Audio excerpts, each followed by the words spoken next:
नमस्ते दोस्तों, स्वागत है आप सबका फिर से एक बार नए ब्लॉग में। और मैं हूं दोस्त पूजा। स्वागत करते हैं आप सभी के मेरे चैनल पर। तो दोस्तों, कैसे आप सब? उम्मीद करते हैं सभी अच्छे होंगे और मैं ठीक हूं। फिलहाल दोनों बच्चे ठीक है, आप लोगों के दुआ और आशीर्वाद से।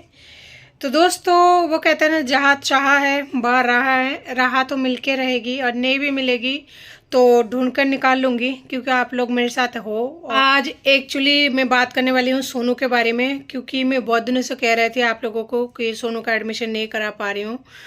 तो अगर मैं किसी फैमिली मेम्बर के साथ में ये बातें शेयर करती हूँ तो स्वाभाविक है उनको भी थोड़ा ना बहुत जो है हो जाती है कि हाँ भाई, बच्चे का अभी तक एडमिशन नहीं हुआ है। तो फाइनली कल रात को, यानी 29 तारीख को, मैंने जो है, मुझे पता नहीं था पहले कि वो जो आरटीई का फार्म होती है ना, आरटीई के फार्म का लास्ट डेट था 29 तारीख को। तो मॉर्निंग में मैं ई मित्र में गई थी, तो वहाँ पे पता चला आरटीई का फार्म भर जा रही है और 29 तारीख लास्ट डेट है। फाइनली उस टाइम मैंने उन्हें कहा कि क्या क्या डॉक्यूमेंट चाहिए, तो उन्होंने बोला मैडम टाइम बहुत ज़्यादा हो चुका है, ऐसा करो अभी दुकान बढ़ाने का टाइम है, आप मुझे व्हाट्सएप पर वो करते रहना, जो भी मैं मांगूँ आप मुझे व्हाट्सएप करते रहना और मैं घर से आपको करके दूंगा। तो जब वो घर गए उसके बाद में वो इनकम का क्या होता है सर्टिफिकेट, वो मेरे पास तो नहीं था, तो उन्होंने ही मतलब बनवाया और जो भी है रातों रात सिग्नेचर वगैरह किया। तो उसके लिए उन्होंने थोड़ा सा एक्स्ट्रा चार्ज लिए है और मैंने दोनों बच्चों का जो है आरटी में फॉर्म भर दिया है, जिसमें डॉक्यूमेंट में लिया है इनका जन्म सर्टिफिकेट जो होती है वो लिया है, यानी और कुछ ऐसे मतलब जो भी मेरा आधार कार्ड वगैरह, मेरा आधार कार्ड हो गया और मेरा फ़ोन नंबर हो गया और ईमेल आईडी वगैरह जो भी होता है, ये सब कुछ नॉर्मली दी और व्हाट्सअप किया था मैंने सब कुछ। ये सब करने में मुझे लगभग रात की बिल्कुल बस 2 मिनट पहले है ना, उन्होंने भर दिया था पूरी तरह से कंप्लीट तरीके से। लेकिन मुझे नहीं पता कि ये सक्सेस होगा कि नहीं होगा, क्योंकि कल ही लास्ट डेट था। मैंने उनको बोला था कि उस टाइम भर दो 8 बजे, लेकिन वो भरते भरते घर गया, इनकम की वो बनाया सर्टिफिकेट। तो फाइनली जो है रात की बहुत ज़्यादा हो चुका था, यानी 12 बजे से पहले पहले, यानी 10 मिनट 5 मिनट बाकी था, तब जाके जो है भरना कंप्लीट हुआ है। अब मुझे नहीं पता कि इसमें नंबर निकलेंगे भी कि नहीं। अब पिछले साल भी मैंने भरा था सोनू के आरटी का फॉर्म, लेकिन वो निकला नहीं था सोनू का। अब इस बार देखते हैं, अगर निकल जाती है, भगवान की आशीर्वाद रही मेरे माथे पर और आप लोगों के आशीर्वाद रहा तो ज़रूर निकल जाएगा। और अगर भगवान को मंजूर नहीं है तो फिर वहाँ तो कुछ नहीं कर सकते। मेरे पास यही एक रास्ता है जहाँ पे मैं बच्चों को एक साथ पढ़ा सकती हूँ, दोनों बच्चों को। बाकी अगर नहीं निकलती है लॉटरी तो बच्चे के लिए सोचूंगी, कुछ ना कुछ तो ज़रूर करूँगी, बैठी तो नहीं रहूँगी। लेकिन ये है कि जो उसका सिलेबस है ना वो निकलती जा रही है।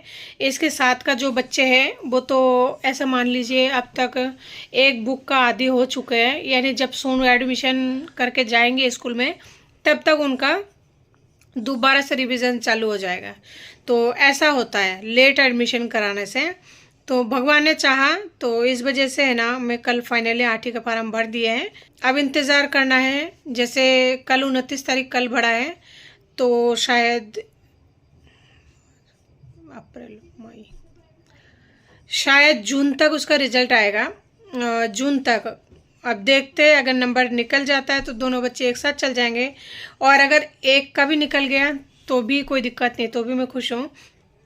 तो दोस्तों, अब बस देखते हैं क्या होता है क्या नहीं। अगर नंबर निकल जाता है दोनों में से एक का भी तो भी भगवान का शुक्रिया, और अगर नहीं निकलता है तो भी भगवान का शुक्रिया, क्योंकि वो कहते हैं ना कि जो भी करते हैं अच्छे के लिए करते हैं और जो भी होगा अच्छे के लिए होगा। और समझ नहीं आता दोस्तों कि क्या अच्छा ही होगा क्या बुरा ही होगा।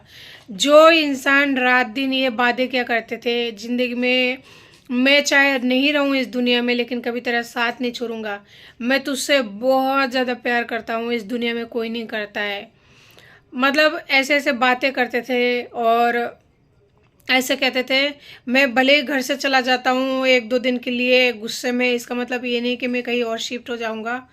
मैं अपने बच्चे से बहुत ज़्यादा प्यार करता हूँ। पहले कहा करते थे मैं अपने बच्चे से बहुत ज़्यादा प्यार करता हूँ, मैं उनको छोड़कर कहीं नहीं रह सकता, मैं बहुत ज़्यादा प्यार करता हूँ। कुल मिला के एक बात समझ में आया, प्यार का जो दूसरा नाम है ना, यानी प्यार इक्वल धोखा, ब्रेकअप। और कभी लाइफ में ना लौटने का फैसला प्यार का दूसरा नाम है। क्योंकि जो इंसान बहुत ज़्यादा बातें करते हैं ना, मैं तुझसे बहुत ज़्यादा प्यार करता हूँ, ज़िंदगी में कभी छोड़ूंगा नहीं, मैं तुझसे, मेरे फैमिली से बहुत ज़्यादा प्यार करता हूँ, वही इंसान इतने बुरी तरह से छोड़ देता है साथ कि चाहे तुम मरो चाहे जियो कोई फर्क नहीं पड़ता। बस भगवान से यही दुआ करती हूँ कि भगवान मुझे सहन शक्ति दे, काम करने की क्षमता दे,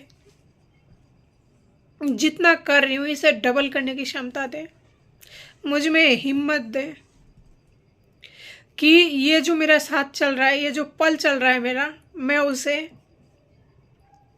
इस पल को गुजर कर कुछ ना भी अगर कर पाऊँ ना, तो दोनों बच्चे को बड़े कर पाऊँ। वैसे भी एक माँ की लाइफ में बच्चों के अलावा कुछ नहीं रहता, लेकिन जिन्होंने इस तरह से वादे किए हैं ना कि मैं तुझसे बहुत ज़्यादा प्यार करता हूँ, मैं कभी नहीं छोड़ के जाऊँगा, किसी भी मोड़ पर नहीं, मैं भले 2-4 दिन के लिए चले जाऊँ, इसका मतलब ये नहीं कि मैं तुझे छोड़ दूंगा, चाहे दुनिया में कुछ भी हो जाए मैं तेरा साथ नहीं छोड़ूंगा। कहना बहुत आसान है कि मैंने मूव ऑन कर लिया, भुला दिया, याद नहीं करूँगी, लेकिन किसी भी रिश्ते में मूव ऑन करना बहुत मुश्किल होता है। हाँ मैं खुश हूँ, लेकिन अंदर कहीं ना कहीं एक बहुत बड़ा, क्या बताऊँ, मैं बोल के नहीं बयां कर सकती, तूफान से भी खतरनाक होता है। वो कोयले की आंच होती है ना, जो धीमी धीमी आंच में जलता रहता है, इंसान ना तो मरता है ना जीता है, वो वाली कंडीशन है। किसी से इस तरह के झूठे वादे मत करो, तुम तो वादे करके चले जाते हो, लेकिन जिसके साथ वादे करते हो उनका क्या हालत होती है।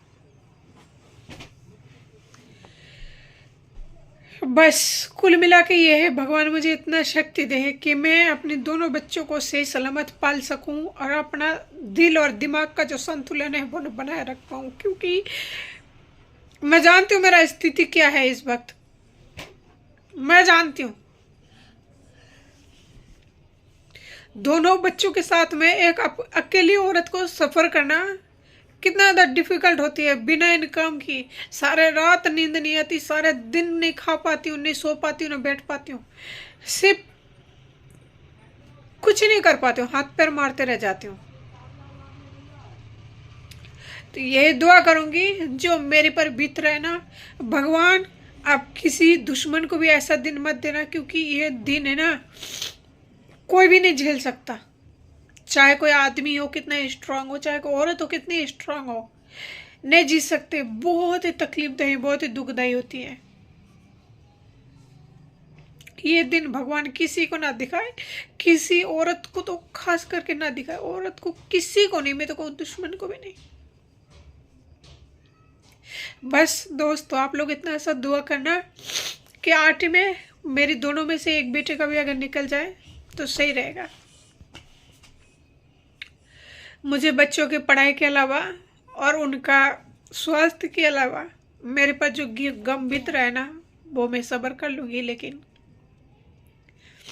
बस आपसे यही अर्जी है, किसी को ये दिन मत दिखाना, चाहे वो कितना ही बड़ा दुश्मन हो।